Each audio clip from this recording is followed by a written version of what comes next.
Step into Value Zone. Value Zone. Hypermart. Button. నమస్తే, నేను Vijay. Telangana CM Revanth Reddy హైదరాబాద్పై తన మార్కు పాలిటిక్స్ని చూపించబోతున్నారా? ఇప్పుడు మెట్రో విస్తరణ పనులకు సంబంధించి శంషాబాద్ ఎయిర్పోర్ట్ వరకు గతంలో ఉన్నటువంటి లైన్ను అంటే మారుస్తూ కూడా కొత్తగా మార్గాన్ని ఎంచుకుని ఆ లైన్లోనే నిర్మాణం చేపట్టబోతున్నారా? ఇప్పుడు మెట్రో మీద రేవంత్ మార్కు చూపించబోతున్నారా? దీనిపై విశ్లేషించడానికి మనతో పాటు Suman TV news chief editor Keshav గారు. నమస్తే కేశవ్ గారు. సో మెట్రో అనేది ఆల్రెడీ ఎక్స్పాన్షన్లో భాగంగా శంషాబాద్ ఎయిర్పోర్ట్కి వేరే మార్గంలో కొంత విస్తరణ చేయాలనేది కూడా ఒక నిర్ణయం జరిగింది. వాటిని క్యాన్సిల్ చేసి ఇప్పుడు రేవంత్ రెడ్డి వేరే లైన్లో తీసుకువెళ్ళడానికి ప్రధానంగా కారణం ఏంటంటారు? ఒకటి, గవర్నమెంట్లు మారినప్పుడల్లా ఈ ప్రాజెక్టుల పైన ఎవరి ముద్ర వాళ్ళు తాపత్రయపడడం అనేది సహజం. 2006, 2004 అప్పటికే 2002లోనే మెట్రో రైల్ డిస్కషన్స్ జరిగినాయి హైదరాబాద్లో. 2006 నుంచి YS Rajasekhara Reddy government route mapping చేసింది.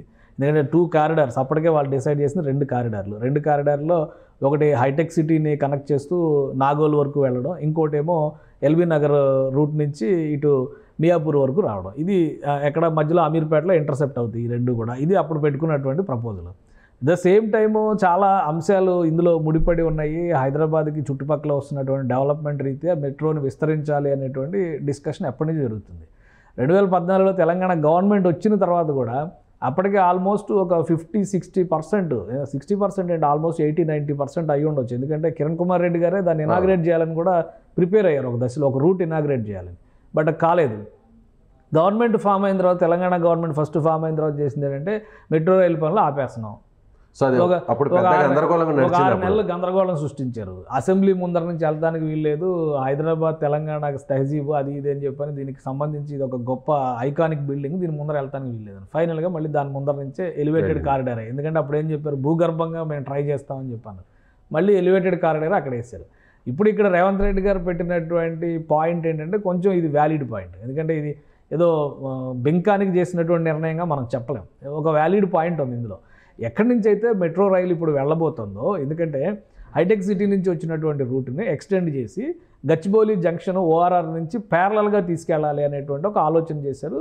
అలానే ఎయిర్పోర్ట్కి రీచ్ అయ్యేటువంటి క్రమంలో భూగర్భ రైలు తీసుకెళ్తాం మేము అని చెప్పనేటువంటి విషయంలో అంతా క్లారిటీ చేశారు. అందుకని చెప్పనే GMR group already Shamshabad airport metro authority అని చెప్పిన ఒక కంపెనీని కూడా ఫామ్ చేసి అక్కడ నుంచి వీళ్ళు కలిసి గవర్నమెంట్, సెంట్రల్ గవర్నమెంట్తో సంబంధం లేకుండా state government plus GMR metro వీళ్ళు కలిసి చేద్దాం అనేటువంటి ఒక ప్రపోజల్ ఆల్మోస్ట్ కన్క్లూజన్, అంటే టెండర్స్ కూడా పిలిచేశారు. ఇప్పుడు రేవంత్ రెడ్డి గారు దాన్ని ఆపమని చెప్పన్నారు. ఆయన చెప్పినటువంటి రీజన్ ఏంటంటే, ఎప్పుడైతే గచ్చిబౌలి ఔటర్ రింగ్ రోడ్ మీద నుంచి ఈ రూట్ వెళ్తుందో, ఇప్పుడు GO 311ని గత ప్రభుత్వం క్యాన్సిల్ చేసింది. గండిపేట, హిమాయత్ సాగర్ చెరువులకు సంబంధించి న్యాచురల్గా అంటే పర్యావరణ పరంగా ఇచ్చినటువంటి ప్రొటెక్షన్ని సుప్రీంకోర్టు కూడా గతంలో దాన్ని సపోర్ట్ చేసింది. అలాంటి దాన్ని పూర్తిగా ఎత్తేయాలని ఒక నిర్ణయం తీసుకుంది. అంటే అక్కడ కూడా ఆకాశ హర్మ్యాలు రావచ్చు. ఒక న్యూ సిటీ డెవలప్ చేయడానికి కావాల్సినటువంటి అవైలబిలిటీ ఆఫ్ ల్యాండ్, అంత ల్యాండ్ పెరుగుతుంది కాబట్టి నగర విస్తరణ జరుగుతుంది. దాన్ని దృష్టిలో పెట్టుకొని దీన్ని మేము డెవలప్ చేస్తున్నాం అనేటువంటి మాట వాళ్ళు చెప్పారు. అయితే ఇక్కడ రేవంత్ రెడ్డి రైజ్ చేసినటువంటి పాయింట్ ఏంటంటే, ఔటర్ రింగ్ రోడ్డుకు ప్యారలల్గా మీరు మెట్రో రైలు వేసుకొని వెళ్ళడం వల్ల వచ్చే ప్రయోజనం ఏంటి అని చెప్పని అడుగుతున్నారు. సో ఆల్రెడీ ఎక్స్ప్రెస్ హైవే ఉంది కాబట్టి ఇప్పుడు కొత్తగా మెట్రో ఔటర్ రింగ్ రోడ్ అదే స్పీడ్తో వెళ్ళిపోతారు. కార్లో ఆల్రెడీ 2 వీలర్స్ వెళ్ళలేవు, కానీ 4 వీలర్ వెహికల్స్ అన్నీ కూడా ఔటర్ రింగ్ రోడ్ మీద శంషాబాద్కి వెళ్ళిపోతున్నటువంటి రూట్ ఉంది. ఈ రూట్ డిసైడ్ చేయడం వల్ల జరిగినటువంటి పరిణామం ఏంటంటే, రియల్ ఎస్టేట్ ఆ ప్రాంతంలో విపరీతంగా పెరిగింది. అంటే SFT 4,000కి అమ్మినటువంటి ప్రాంతం ఇప్పుడు 8,000, 9,000కి వెళ్ళిపోయింది అక్కడ. సో మెట్రో లైన్ ఎక్స్పాన్షన్లో కొత్త లైన్ మెట్రో రైలు వస్తుంది. ఇదంతా కూడా రాబోయే రోజుల్లో డెవలప్ అవుతుంది అనేటువంటిది. అసలు కోర్ డిమాండ్ ఎప్పటి నుంచో ఉన్నటువంటి డిమాండ్ ఏంటంటే, మెట్రో రైలు ఫలక్నుమా రూట్ వరకు ఆపేసింది. ఓల్డ్ సిటీ నుంచి అసలు మెట్రో రైలు వెళ్తున్నటువంటి పరిస్థితి లేదు. అంటే మెట్రో ఇక్కడ మన బస్ స్టాండ్ దగ్గర ఆపేశారు. మహాత్మా గాంధీ బస్ స్టాండ్ అని ఉంది కదా, ఇమ్లీబన్ బస్ స్టాండ్ దగ్గర ఆపేశారు. ఇక అటు ఓల్డ్ సిటీలోకి వెళ్ళేటువంటి కనెక్టివిటీ లేదు. ఇప్పుడు రేవంత్ గారు చెప్తున్నటువంటి కొత్త మాట ఏంటంటే, చంద్రాయణగుట్ట మైలార్ దేవరపల్లి రూట్ నుంచి ఒక మార్గం, అటువైపు ఫలక్నుమా నుంచి ఇంకొక మార్గం, ఈ రెండు స్టడీ చేయండి. ఏది ఫైనాన్షియల్గా తక్కువ అయితే ఆ రూట్ మనం డెవలప్ చేస్తే ఇటు నుంచి కనెక్టివిటీ ఎక్కువ అవుతుంది, ఉపయోగం ఎక్కువ ఉంటుంది అనేటువంటి మాట చెప్తున్నారు.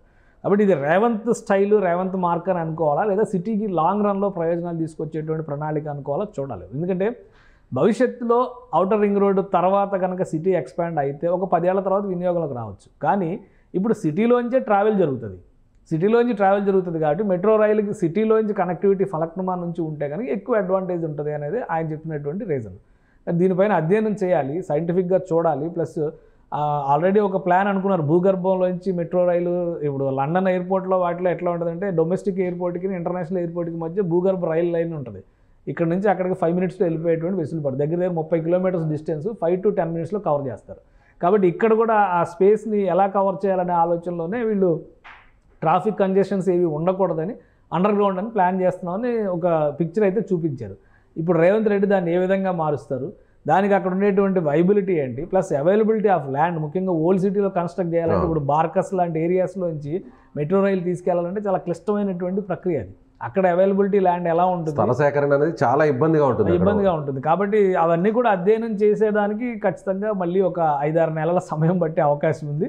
మెట్రో విస్తరణ అనే దానిలో కొంత జాప్యం జరగడానికి అయితే స్కోప్ కనిపిస్తుంది. సో ఆల్రెడీ టెండర్స్ కూడా జిఎంఆర్ కంపెనీకి ఇచ్చారంటారు. సో ఇప్పుడు ఈ కొత్త ప్రాజెక్ట్ కూడా అదే కంపెనీకి ఇస్తారా, లేదంటే వేరే కొత్త కంపెనీని తీసుకొచ్చే అవకాశం? అంటే ఇది ఇక్కడ జరిగిన పరిణామం ఏంటంటే metro rail, Hyderabad metro rail అనే దాన్ని ఫస్ట్ ఫామ్ చేసింది central government, state government plus metro rail authority. అంటే ఎవరు కాంట్రాక్ట్ ఇస్తే వాళ్ళకి. ఎల్ఎన్టీ కంపెనీ దాన్ని తీసుకుంది కాబట్టి ఎల్ఎన్టీ కంపెనీ ఫామ్ చేసింది.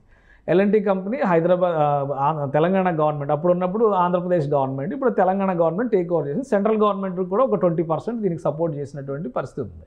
ఇప్పుడు కొత్తగా ఫామ్ చేసిన వాళ్ళు ఏంటంటే సెంట్రల్ గవర్నమెంట్ మాకు సపోర్ట్ చేయట్లేదు కాబట్టి మేము సెంట్రల్ గవర్నమెంట్ని పక్కన పెట్టేసి state government, contractor and GMR metro. ఎందుకంటే జిఎంఆర్ మెట్రో వాళ్ళు ఎందుకు ఫామ్ చేస్తారంటే ఎయిర్పోర్ట్ దాకా వేస్తే ఎక్కువ ప్రయోజనం ఉండేది మెట్రోకి. ఆల్రెడీ ఎయిర్పోర్ట్ అనేది వాళ్ళ కంట్రోల్, వాళ్ళు ఒక కన్సార్షియంగా ఫామ్ అయ్యి ఒక జిఎంఆర్ శంషాబాద్ ఎయిర్పోర్ట్ అథారిటీ కింద ఫామ్ అయ్యి ఆ కంపెనీ ద్వారా డైరెక్ట్ జిఎంఆర్ ఆపరేట్ చేయకుండా దీన్ని ఆపరేట్ చేయడం కోసం ఒక కంపెనీ ఫామ్ చేసి వాళ్ళు కూడా ఇందులో ఇన్వాల్వ్ అయ్యారు.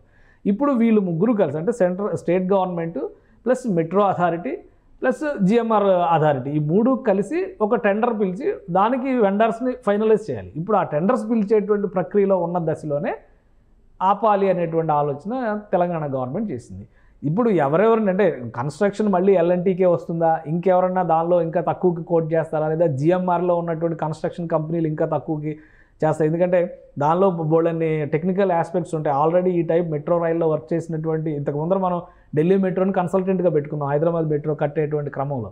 కాబట్టి అప్పుడు శ్రీధరన్ గారు కూడా వచ్చి రూట్స్ ఇవన్నీ కూడా విజిట్ చేసి ఎంతవరకు చేయొచ్చు, ఎలా చేయొచ్చు ఇవన్నీ కూడా డిస్కస్ చేశారు. కాబట్టి అట్లా కన్సార్షియంగా ఫామ్ అయి చేసేటువంటి అవకాశాలు కూడా ఉంటాయి. టెండర్ ఫామ్ అయితే పనులు మొదలవుతాయి. కాకపోతే ఏంటంటే వీళ్ళు ఎప్పుడైతే ఈ కంపెనీలు ఫామ్ చేస్తారో వీళ్ళు రూట్ మ్యాప్ డిసైడ్ చేసుకున్నారు. ఎటు నుంచి ఆల్రెడీ పెగ్ మార్కింగ్ అంటారు, అంటే ఎటు నుంచి మార్క్ చేస్తే వెళ్తారో అక్కడ వరకు మార్కింగ్ చేసుకుంటూ వెళ్ళారు. ఇప్పుడు అవుటర్ రింగ్ రోడ్డు పరిధిలో మొత్తం మెట్రో రైల్ అని చెప్పని ఒక బాక్సులు పెట్టుకుంటూ వెళ్ళారు వాళ్ళు. కాబట్టి ఆ రూట్లోనే మేము చేస్తాం, ఇది రూటు, ఈ రూట్లో మీరు వేయాలని టెండర్స్ పిలవాలి. వచ్చే కంపెనీలో ఆ రూట్ పైన ఎంత ఖర్చు అవుతుంది, దానిలో ఉన్నటువంటి ప్రాబ్లమ్స్ ఏంటి, అవరోధాలు ఏంటి, ఇవన్నీ అధ్యయనం చేసి ఆ ఖర్చు ఎస్టిమేషన్స్ని బట్టి వాళ్ళు ఫైనాన్షియల్ బిడ్స్ చేస్తారు. ఆ తర్వాత ఫైనలైజ్ అవుతుంది. కాబట్టి ఇప్పుడు ఫైనాన్షియల్ బిడ్డింగ్ ఏది జరగలేదు, ఓన్లీ రూట్ ఫైనల్ చేశారు.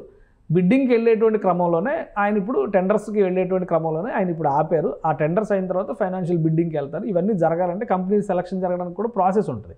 ఈ ప్రొసీజర్ కంటే ముందర రూట్ అదే ఎందుకు వేయాలి, ఇంకొక ఆల్టర్నేటివ్ రూట్ చూడండి అనేటువంటి మాట చెప్పారు. ఇప్పుడు ఆ మిగతా 2 రూట్ల మీద కూడా అధ్యయనం చేసిన తర్వాత ఏది తక్కువ దూరం అవుతుంది, ఏది ఫైనాన్షియల్గా తక్కువ ఖర్చు అవుతుంది, ఏ రూట్ నుంచి వెళ్తే ఎక్కువ రెవెన్యూస్ రావడానికి స్కోప్ ఉంటుంది, ఈ 3 అంశాలని బేరీజ్ వేసుకొని ఈ రూట్ అని ఫైనల్ అయినాక అప్పుడు టెండర్స్కి వెళ్తారు. కాబట్టి ఈ ప్రొసీజర్ కంప్లీట్ చేయడానికి కనీసం ఒక 5-6 నెలల సమయం పడడానికి అయితే అవకాశం పడుతుంది. Right sir, thank you so much. ఇది శంషాబాద్ ఎయిర్పోర్ట్ వరకు వేసేటువంటి కొత్త లైన్, మెట్రో కొత్త లైన్కి సంబంధించినటువంటి త్వరలోనే అంచనాలన్నింటినీ పూర్తి చేశాక సర్వే పూర్తయిన తర్వాతే పాత లైన్లోనే మా మెట్రో లైన్ను వేస్తారా, లేదంటే కొత్తగా ఓల్డ్ సిటీ నుంచి వేస్తారనేది కూడా తెలియాల్సినటువంటి పరిస్థితి. Thank you so much.